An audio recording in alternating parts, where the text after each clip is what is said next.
Today's video intake is about illegal money. It's been 54 years. People stealing money from Bangladesh Bank somehow.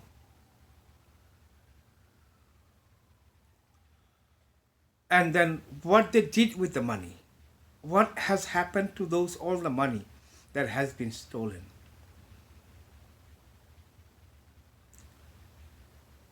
Does anybody have any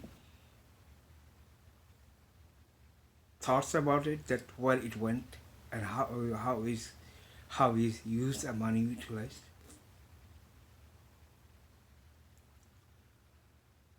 I give you the factual thing.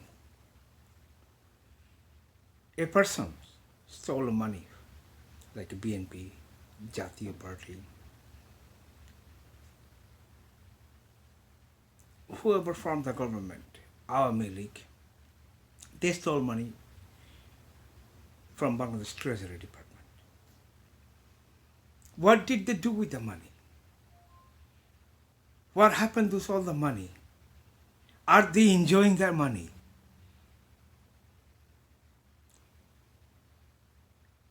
As of today, nobody were able to enjoy the money that they have stolen. So, stealing a money,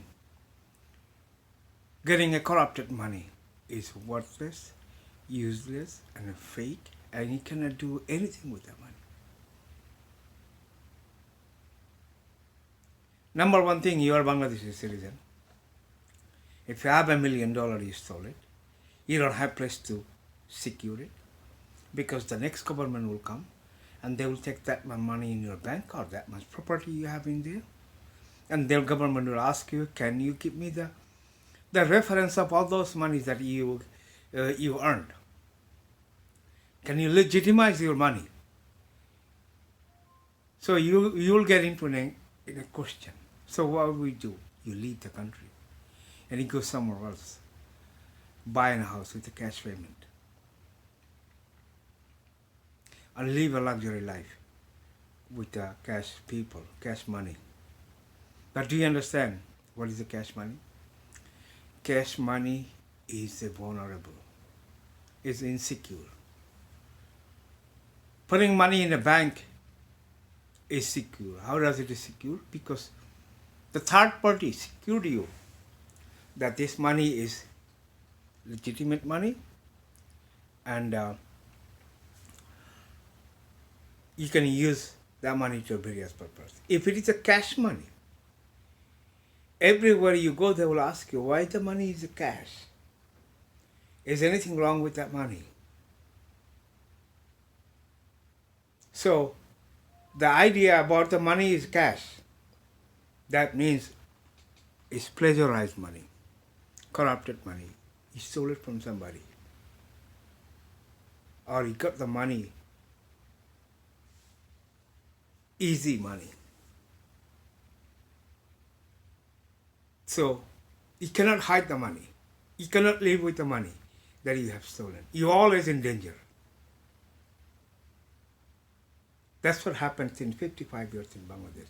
Nobody was able to get rich, because if you leave the money in Bangkok, if you leave the money in Florida, you leave the money in Miami, you leave the money in UK, those countries are not yours.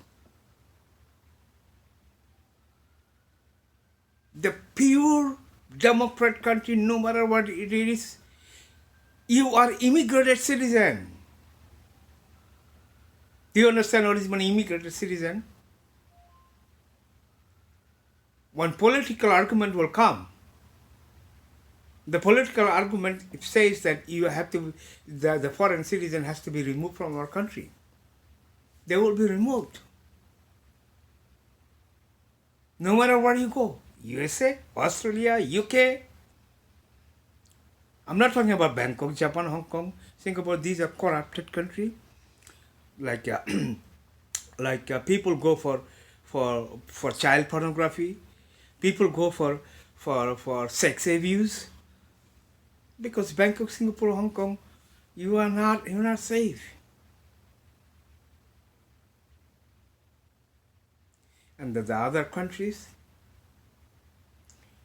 politics will will take you off your citizenship. They'll give you citizenship to bring all the corrupted money that you have to your country, and then they'll take the money away from you when they need it. And nothing is yours.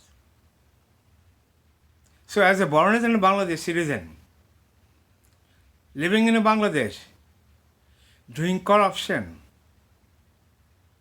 you are nonsense. What are you going to do with the money? In Canada, one house is 700,000 US Canadian dollar. 700,000 minimum. So,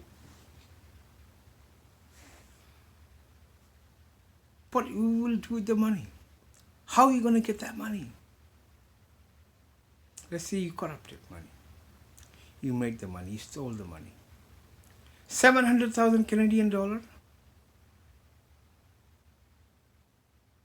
If you can steal 700,000 Canadian dollar, then there will be a lot of criminal people against you to take the money away from you. So any corrupted people have the money in Canada, USA, Australia, Bank of Singapore. All of them are screwed.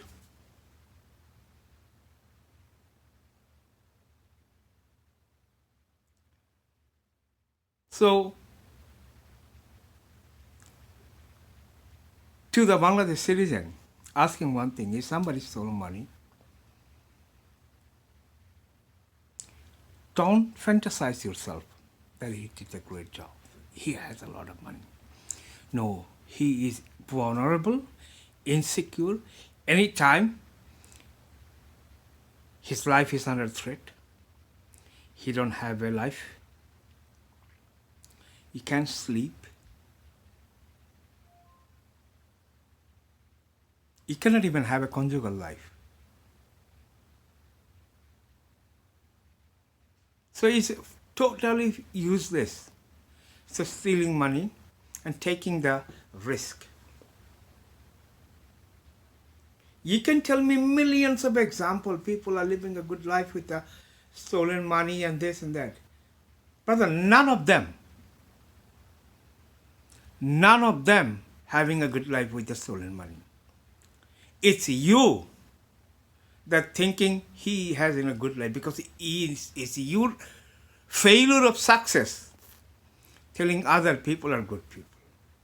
It's your failing things. It's your internal loss that he could be better life if I could have a black money for him. That is why you're telling me that he is having a wonderful life. No, sir.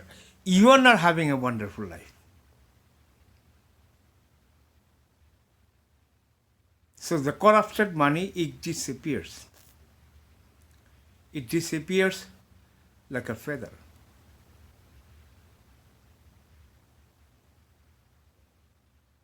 I see many people in Toronto. I do not need any more example. That you are having a good life with the stolen money. Even though Sheikh Hasina's son living in New York.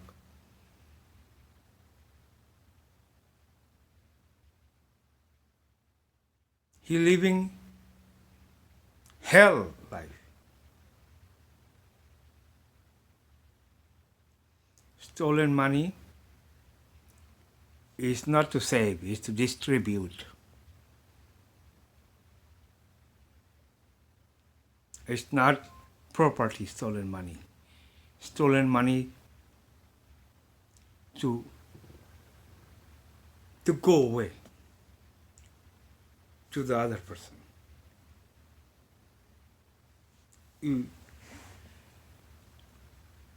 You think somebody stole money, become a big guy? No, sir. Those people are fake people. You know, how long you can live your life as a fraud life? Think about it. If you are a fraud person, somehow you will be circled by fraud people.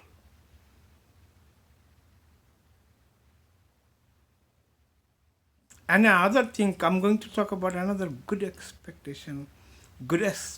of the if your life is not social life,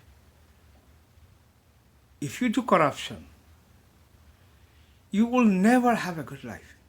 Impossible. Why? Because your interest will be very big, your desire will be very big, and then on the back end, your interest has a very big, but you don't have any effort. Your desire is very big, but you cannot afford it. You can afford with the money, but you cannot afford with the support. Let's say you have a $2 million, you bought a house in somewhere in Bangladesh, Dhaka. If you are not a strong person, you will go in a second. So the money always comes with the power. The government change, your power goes away. So why this money corruption? Let's say you have corrupted money, then you are having a good life. What does it mean? You're eating you're having a good family. How are you going to have a good family? Because your desireness is big. Like I'm talking about as an immigrant. Let's say I'm Canadian citizen. I went to Bangladesh and I got married. Because I might have a passport, Canadian passport, I can get a good offer for marriage. Would that be worth it? I'm a Canadian citizen, but actually I'm not a person for having a family with a good family, like get married with a good family. I give it tiny example. If I'm a 3 foot tall and I'm Canadian passport, I get married with a 6 foot tall girl. What it would look like to the society? What would look like a society? The Lilliput got married with the Gulliver's Travel. Gullivers. People will see it. People will see it. People will tell you that you're not good with that girl because girl is 6 foot and you are 3 foot. Somehow you married her because you have a substantial money. Because you are Canadian.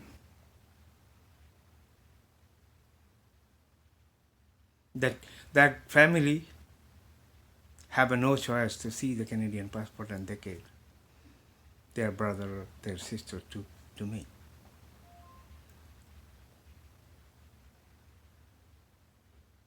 That how does it affect the family?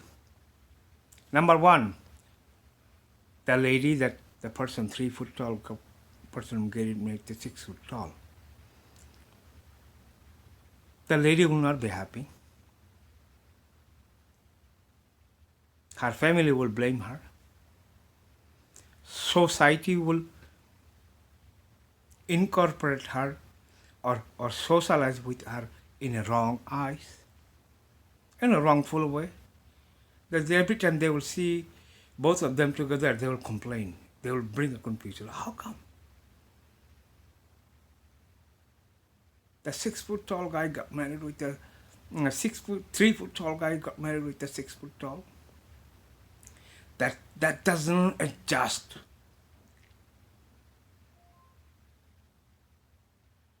So the corrupted money created that kind of inflation, social inflation.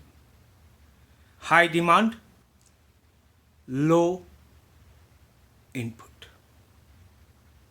Because he stole the money.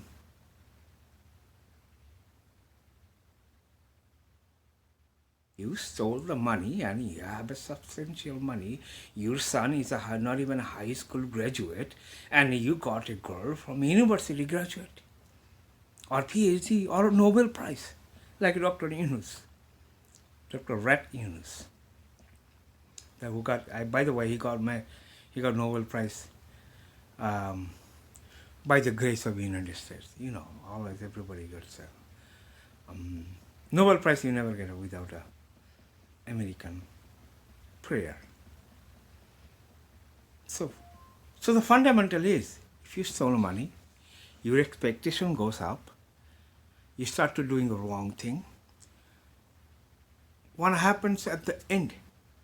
You do some wrong work, and society see you in a different way, and start to destroy the society.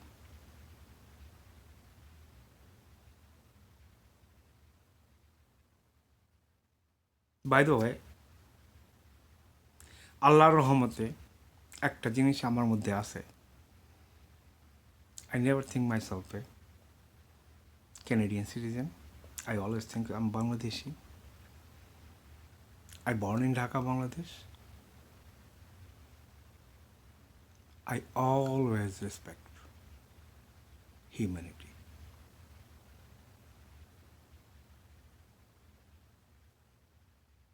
চুরি করা মহাবিদ্যা, তুমি যদি না পড়ো ধরা. It is a fucking wrong.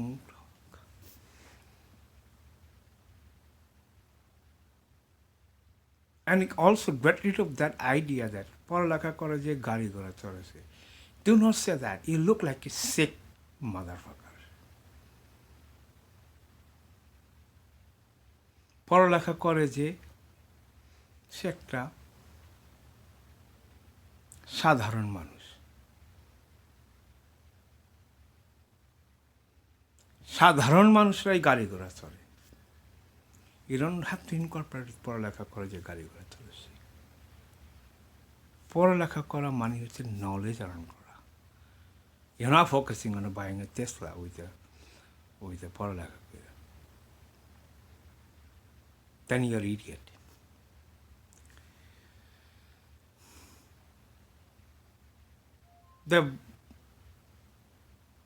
The idea about stolen money, unexpected money, that you are not supposed to have it, it creates a social destruction. I gave you one example. Just, I'm a dad. If I have a daughter that want to get, my daughter, I want to give my daughter to someone, and I have a money, and I get a guy that does not fit with her, I'll not give it to her.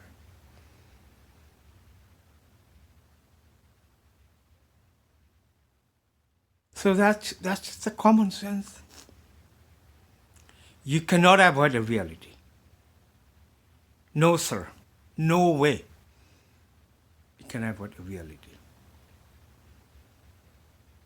You have a Canadian passport, and you go to Bangladesh, you got married with a beautiful girl. That girl will be, for sure that girl will be not happy.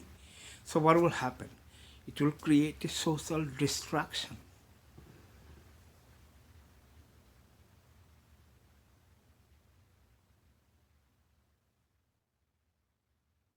So that common sense, if we don't have it, then we're doomed. We're done with the love. And 55 years in our society, our life is done. Literally done. Every parents teaching their children to an English language so that they can go outside of the Bangladesh. That is not ours. All those passporting thing, citizen thing, these are F-off thing. Not real. Come on, man, you are Bangladeshi and then you have a US passport, you are a citizen. Nonsense. Ridiculous you are. You are ridiculous. Like you have no idea who you are and what you're doing it. You are crazy, man.